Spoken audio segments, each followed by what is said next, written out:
नमस्कार, आप देख रहे हैं शिक्षा बाई आकांक्षा। मैं हूं आपके साथ आकांक्षा वर्मा।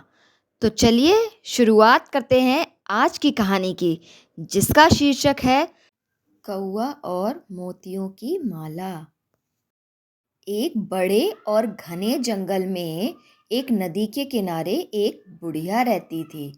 वह बुढ़िया बहुत ही दयालु थी और रोज पक्षियों के लिए खाने को दाना और पानी डाला करती थी।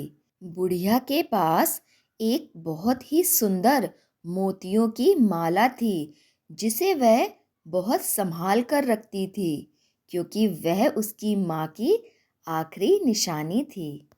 एक दिन सुबह उठकर बुढ़िया रोज की तरह अपने आंगन में पक्षियों के लिए दाना डाल रही थी। पास के ही पेड़ पर एक कौवा बैठा था। उस कौवे को चमकदार चीजें चुराने का बहुत शौक था। कौवे की नजर बुढ़िया की झोपड़ी पर गई। वहां उसने खिड़की से चमकती हुई मोतियों की माला देखी। कौवे ने मोतियों की माला को देखा तो उसके मन में लालच आ गया। उसने सोचा कि अगर मैं ये मोतियों की माला अपने घोंसले में रखूंगा तो सभी पक्षी मुझसे ईर्ष्या करेंगे। ऐसा सोचकर कौवा खिड़की से बुढ़िया की झोपड़ी में गया और मोतियों की माला को चुराकर भाग गया। बुढ़िया जब वापस लौटी तो उसने देखा कि उसकी मोतियों की माला तो गायब है। वह बहुत दुखी हुई और जोर जोर से रोने लगी। बुढ़िया ने हर जगह देखा, किंतु उसकी माला उसे नहीं मिली। दूसरी तरफ वह चालाक कौवा माला को चुराकर अपने घोंसले में गया और उस माला को अपने घोंसले में पत्तों के नीचे छुपा दिया। माला को रखने के बाद कौवे को एक अजीब तरह का डर सताने लगा।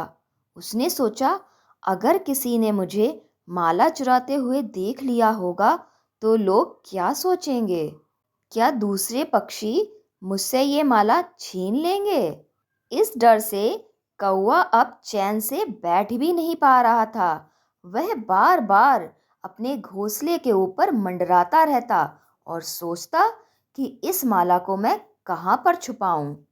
अब तो जंगल के पशु पक्षियों को भी उसकी इन हरकतों पर शक होने लगा। तोता और उसकी बीवी आपस में बातें कर रहे थे कि ये कौवा ऐसी हरकतें क्यों कर रहा है।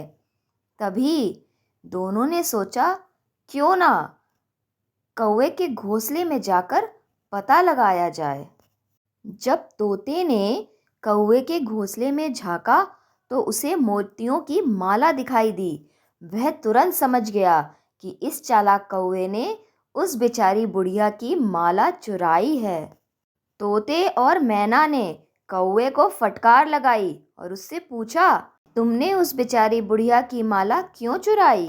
कौवा शर्मिंदा हो गया और बोला कि मुझे यह माला बहुत सुंदर लग रही थी, इसलिए मैंने इसे चुरा लिया। लेकिन अब मैं इसे बुढ़िया को लौटाना चाहता हूँ। तोते ने कौवे को समझाया कि तुमने अपनी गलती मान ली है, तो अब यह माला उस बुढ़िया को लौटा दो। कौवे ने वह माला उठाई और उस बुढ़िया के घर की तरफ उड़ गया। कौवा जब बुढ़िया के घर में पहुंचा तो उसने देखा कि वह बुढ़िया अपनी खाट पर सो रही है। कौवे ने चुपचाप से वह मोतियों की माला उसकी खाट पर रख दी। अगले दिन जब बुढ़िया सोकर उठी तो उसने अपनी मोतियों की माला अपने पास पाई और उस माला को देखकर वह बहुत प्रसन्न हुई। बुढ़िया ने कौवे को वहां बैठा देखा तो वह समझ गई कि यह माला कौवे ने ही चुराई थी। बुढ़िया मुस्कुराई और कौवे से बोली कि गलतियां सबसे होती हैं, किंतु अपनी गलती को स्वीकार करना ही सबसे बड़ी बात है। तुमने माला लौटाकर बहुत अच्छा काम किया है। बुढ़िया की दयालुता से प्रभावित होकर कौवे ने बुरे काम करना छोड़ दिया।